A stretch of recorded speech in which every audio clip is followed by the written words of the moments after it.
नमस्कार, times of Swaraj में आप सबों का स्वागत है और मैं हूं संतोष सिंह। जरा इस तस्वीर को गौर से देखिए।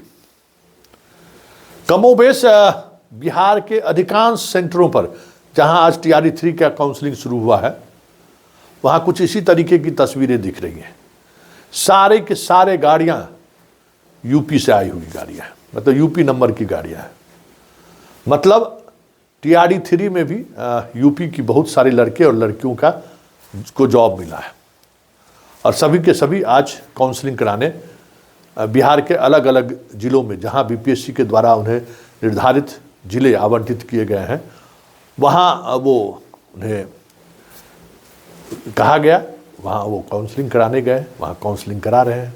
लगातार हमें लोग तस्वीर भी भेज रहे हैं, फ़ोटो भी भेज रहे हैं और बात डोमिसाइल नीति की भी कर रहे हैं कि देखिए संतोष जी क्या हो रहा है, किस तरीके से जो है बाहर के राज्य के बच्चों को बिहार में नौकरी दी जा रही है।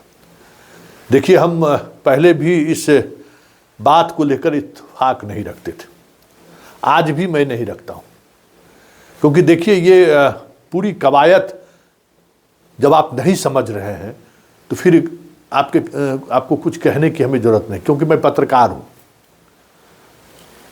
और मैं पत्रकारिता के साथ साथ मेरा एक धर्म भी है, पत्रकारिता धर्म।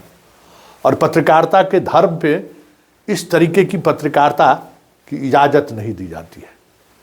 लेकिन आज हमें एक बेगूसराय की एक लड़की ने फ़ोन की थी, लगभग आधे घंटे तक फ़ोन कॉल्स पे उससे हमारी बात हुई और वो जो सवाल खड़े कर रही थी और जिस तरीके से सवाल खड़े कर रही थी, मुझे लगा कि नहीं, आप पत्रकारिता धर्म में ये भी आपका धर्म है कि आप ऐसे लोगों को जागृत करिए, ऐसे लोगों तक आप संदेश पहुंचाइए जिसके आंख पर पट्टी बंधी हुई है।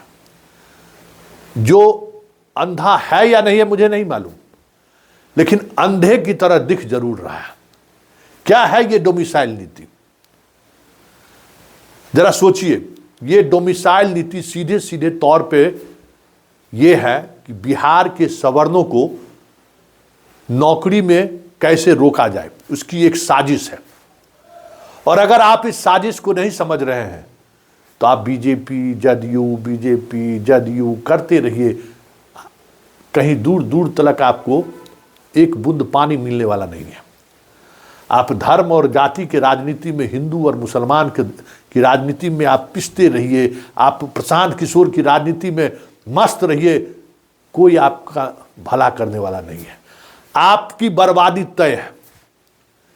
क्योंकि अभी भी आपको समझ में नहीं आ रहा है कि चाहे वो बीजेपी हो, चाहे वो जदयू हो, चाहे वो RJD हो, सब के सब ये चाहते हैं कि बिहार के सवर्णों के बच्चे को बिहार में नौकरी ना मिले। यही डोमिसाइल नीति है। सीधे सीधे तौर पर इसको इस तरीके से समझिए। डोमिसाइल नीति का लाभ किसको मिलेगा?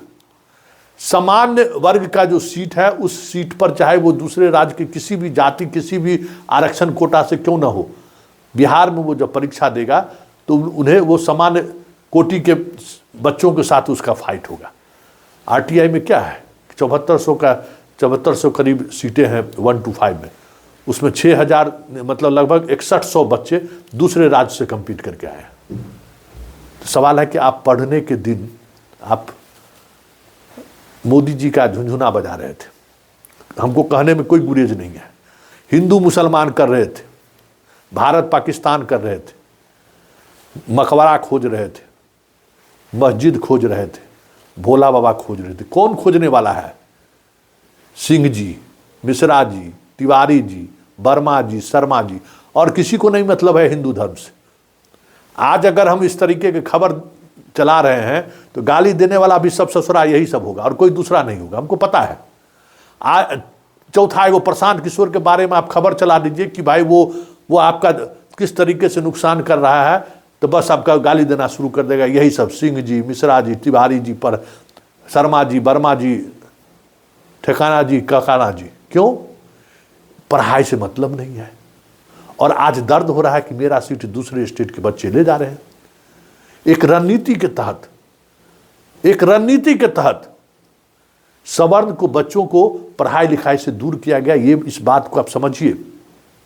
एक रणनीति के तहत पॉलिटिशियन सवर्ण के नौकरी में शामिल ना हो, उसके नौकरी को और कैसे मुश्किल किया जा सकता है, ये डोमिसाइल उसी का नतीजा है।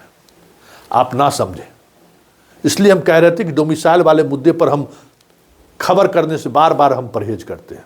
बार बार हमें रोकता है, मेरा मन रोकता है कि किसकी लड़ाई लड़ने की बात कर रहे हैं। कालिदास आज भी है।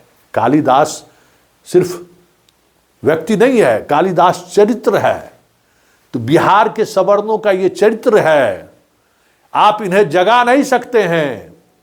ये इस तरीके से धर्म के नशे में पागल है, मदमस्त है, जाति के नशे में इस तरीके से मदमस्त है कि क्या हम खो रहे हैं इसकी समझ तक नहीं है। आप कहिएगा कि संतोष सिंह जो है सो पत्रकारिता कर रहे हैं कि सवर्णों को जगा रहे हैं। जी नहीं, हम सवर्णों को जगाने और मिटाने की बात नहीं कर रहे हैं। हम बिहार की सियासत को समझाने की कोशिश कर रहे हैं कि बिहार की जो सियासत है, किस तरीके से बिहार के सवर्ण परिवार में जन्मे हुए बच्चों को उसके मौलिक अधिकार से वंचित कर रहा है, और उसके लिए किस स्तर पर साजिश रची जा रही है। और इस साजिश में राजद था तब भी स्थिति वही थी, आज बीजेपी है तब भी यही स्थिति है। क्योंकि हम आप सब जो भी सवर्ण के बच्चे हैं, धर्म के नाम पर, जाति के नाम पर हम किसी के रखेल बन चुके हैं। बहुत शब्दावली का चयन मेरा हो सकता है कि गलत हो, लेकिन हम लोग रखेल बन चुके हैं। और जब आप रखेल बन गए हैं तो फिर आपकी क्या कीमत होगी। आप अपने नेताओं को कमजोर किया, आप लोगों ने, आपने अपने नेताओं के आइडिया को दरकिनार किया, तो भुगतेगा कौन।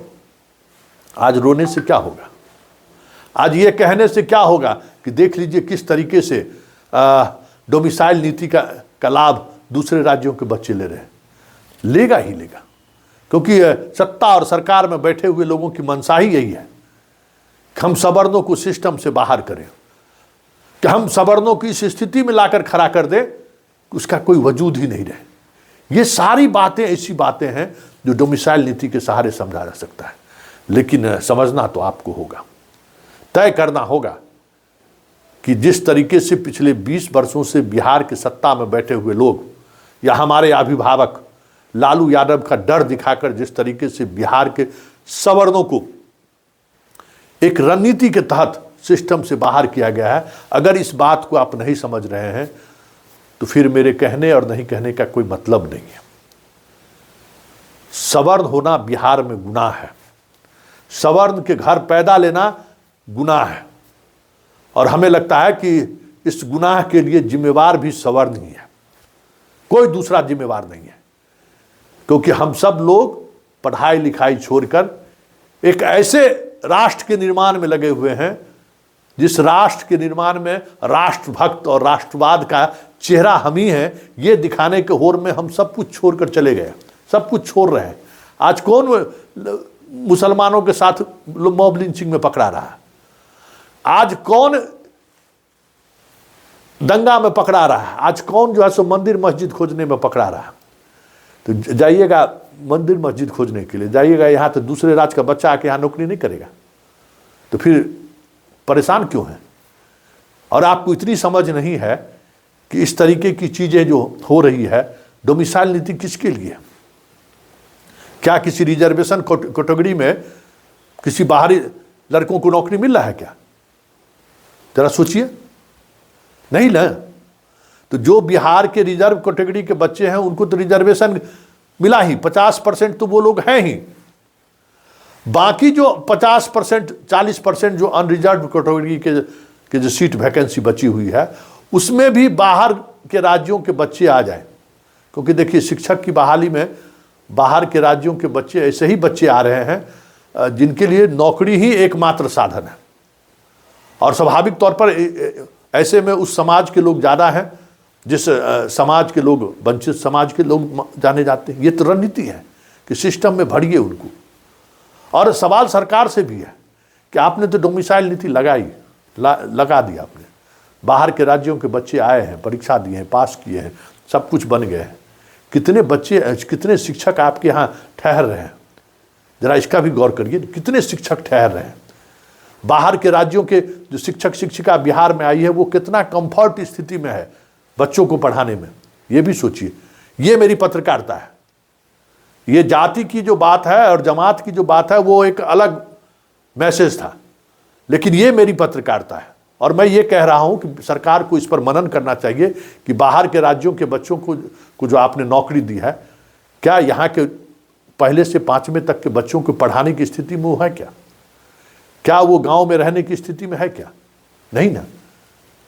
आप उसका अध्ययन करा लीजिए, क्या अध्ययन सामने है। और उसके बाद ये डोमिसाइल का ही खेल नहीं है, ये सारा खेल जो ट्रांसफर पोस्टिंग का जो खेल हो रहा है, इसमें सारे ऐसे लोग शामिल हैं। यही 6000 की पोस्टिंग बिहार के शहरों में होगी, ये भी आप समझ लीजिए। और हम इसी बात को लेकर आवाज उठाते हैं। हमें सवर्ण होने या पिछड़ा होने या दलित होने का मतलब नहीं है। मेरा मतलब सिर्फ यही है कि बिहार में पैदा लिया हुआ बिहारी, चाहे वो सवर्ण हो, चाहे दलित हो, चाहे पिछड़ा हो, क्या जिसके पास एकमात्र साधन नौकरी है, क्या उसको एक रणनीति के तहत नौकरी से वंचित रखना कहाँ का न्याय है? ये कौन सा सोशल जस्टिस है? ये कौन सा सोशल जस्टिस है? आपने ऐसे सीटों पर कंपटीशन करा रहे हैं आप पूरे देश के बच्चों को, जो जो जो कितने संख्या है उसकी, और उस कंपटीशन के आधार पर आप दिखाना क्या चाहते हैं? जो लोग आ रहे हैं, क्या वो बिहार में के बच्चों को पढ़ाने की स्थिति में है क्या? अस्पताल प्राइवेट, बच्चों को पढ़ाएंगे प्राइवेट स्कूल में, सब कुछ आपको प्राइवेट पसंद है, लेकिन नौकरी करेंगे सरकारी, तो फिर खेला तो होगा ना। तो जब आप इस बात को नहीं समझ रहे हैं कि डोमिसाइल नीति सरकार क्यों लाई है, किसको रोकना चाह रही है सरकार, ये जितने हंगामे खड़े हो रहे हैं वो सारे हंगामे के पीछे यही वजह है कि आप बिहार से अपने आप को बाहर कर लीजिए। अब बिहार में अब आपके लिए कुछ बचा हुआ नहीं है, क्योंकि आपने अपनी राजनीतिक वजूद खो चुका है, आप अपनी ताकत खो चुके हैं। जिस दिन ये सत्ता और सरकार में बैठे हुए लोगों को ये समझ में आ जाएगा कि आप भी 15% के सहारे बिहार की सियासत को साध सकते हैं, आप 15% के सहारे बिहार के उस सियासतदान को उसकी हैसियत बता सकते हैं, जिस दिन ये आप राजनीतिक इस वजूद को इस स्टैंड तक ले जाने की स्थिति में रहेंगे, फिर ये डोमिसाइल भी ख़त्म हो जाएगा और ये जो नौकरी के नाम पर जो खेल हो रहा है वो सारी चीज़ें भी स्वतः ठीक हो जाएगा। लेकिन आप तो धर्म के नाम पर, जाति के नाम पे, लालू के नाम पे इस तरीके से बटे हुए हैं कि आज आपका जो नेता है वो भी मजबूती के साथ आपकी लड़ाई लड़ने को तैयार नहीं है। इसलिए आपके पास सिर्फ रोने के अलावा, आपके पास पश्चाताप करने के अलावा कोई दूसरा विकल्प नहीं बचा हुआ है।